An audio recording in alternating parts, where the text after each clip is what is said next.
Bonjour à toutes et à tous, bienvenue sur autolifestyle.com pour un nouvel essai. Et aujourd'hui, c'est le nouveau SUV urbain, le Kia Stonic, que nous allons découvrir ensemble. Alors ce SUV, il est basé sur la même plateforme que son cousin, le Hyundai Kona, qu'on a déjà pu essayer. Pour autant, on a vraiment deux versions très différentes en termes de design, avec dans le cas de Kia, un design plutôt sportif. On note notamment la calandre Tiger Nose, qui est la marque de fabrique du constructeur.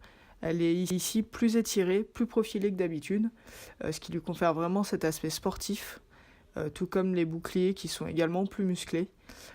Et surtout pour le côté dynamique, Kia a rabaissé le toit. On a une hauteur de caisse qui est relativement haute, avec des vitres qui sont tassées. Donc effectivement un look du coup plus dynamique. Concernant la couleur, on a vraiment de la chance parce que avec la grisaille qu'on a actuellement à Paris, on l'a eu en jaune impérial, ce qui tout de suite lui donne un look super sympa et qui a priori plaît également pas mal aux passants. Donc effectivement une teinte qui rappelle le soleil qu'on n'a pas vu depuis très très très longtemps. Ce que je vous propose maintenant, c'est de découvrir le coffre. Alors de par le choix de Kia, proposer un design dynamique, et bien ça se voit un peu au niveau du coffre qui propose 352 litres, ce qui est un peu en dessous de certains modèles du segment. Pour autant, c'est suffisant au quotidien ou pour partir en week-end. À l'intérieur, on retrouve un habitacle qui est un peu austère, à notre sens. On peut effectivement avoir des couleurs plus vives au niveau des inserts qui chez nous sont gris aluminium, mais c'est vrai qu'on aurait apprécié de retrouver par exemple ce jaune impérial également dans l'habitacle. Pour autant, voilà, c'est bien fini, on n'a rien à dire sur l'habitabilité parce qu'effectivement le Stonic accueille très confortablement 4 adultes. Au niveau de l'essai à proprement parler sur ce véhicule, on a profité du moteur le plus puissant actuellement proposé dans la gamme. Il s'agit du 1 litre TGDI. C'est un 3 cylindres essence qui développe 120 chevaux, ce qui est plutôt pas mal. Alors, ce moteur, on l'a déjà découvert sur le Kona, puisque les deux marques partagent une partie de leur motorisation, avec des choix un peu différents entre le Kona et le Stonic d'ailleurs. C'est assez intéressant. Et dans le cas présent, il est proposé avec une boîte de vitesse manuelle à 6 rapports et en traction. Il est vrai que Kia, qui destine plutôt ce SUV à la ville, a fait le choix de ne pas proposer la transmission intégrale. Et ça se comprend assez facilement quand on voit les ventes du segment, où effectivement c'est plutôt quand même les deux roues motrices qui sont sollicitées par les clients. Alors, ce moteur, nous on l'a apprécié.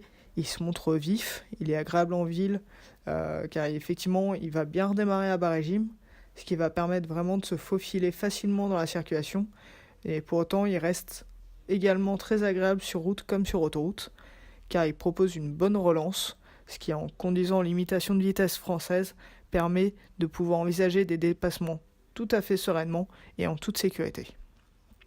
En termes de suspension, un bon choix de la part de Kia, qui les a réglés ni trop fermes ni trop souples, ce qui permet de gommer vraiment les aspérités de la route. Et vous voyez, on a quand même circulé sur des routes en très mauvais état, sans pour autant créer un effet chewing-gum, comme on n'aime pas chez certains constructeurs, où on va prendre trop de roulis, ce qui globalement peut devenir très vite inconfortable. Au niveau de la direction, on note qu'elle est assistée électroniquement, sans pour autant être effectivement d'une précision chirurgicale. Elle est plutôt bien réglée et surtout on a une boîte de vitesse bien guidée, ce qui est agréable au quotidien. On trouve juste dommage de ne pas avoir la boîte à double embrayage DCT7 qu'on trouve nous juste géniale, tellement effectivement elle est réactive et elle n'est pas proposée pour le moment sur le Stonic, qui est pourtant proposé quand même comme un crossover urbain, et on aurait pu apprécier une boîte à double embrayage qui se montre quand même beaucoup plus confortable dans les embouteillages. Donc Kia, je pense, devrait le proposer par la suite. Au lancement, malheureusement, on ne l'a pas encore. Alors, pour conclure sur cet essai, on a été plutôt séduit, surtout par le design, qui est vraiment très plaisant. Et puis le comportement, franchement, il n'y a pas grand-chose à redire. Et c'est d'autant plus vrai qu'avec la garantie 7 ans et le bon rapport qualité-prix qu'il offre par rapport à d'autres véhicules du segment. Il se positionne très bien et c'est d'autant plus intéressant avec une concurrence vraiment très importante sur le segment. Voilà, il ne me reste plus qu'à vous souhaiter une bonne journée et surtout n'hésitez pas à liker cette vidéo, c'est vraiment important pour nous et surtout à nous faire vos commentaires pour nous dire ce que vous aimeriez voir, ce qui nous aidera à vous proposer des choses toujours plus intéressantes et à progresser encore comme on aime le faire. Encore merci à Kia France pour cet essai. Je vous souhaite encore une fois une bonne journée. À bientôt et au revoir.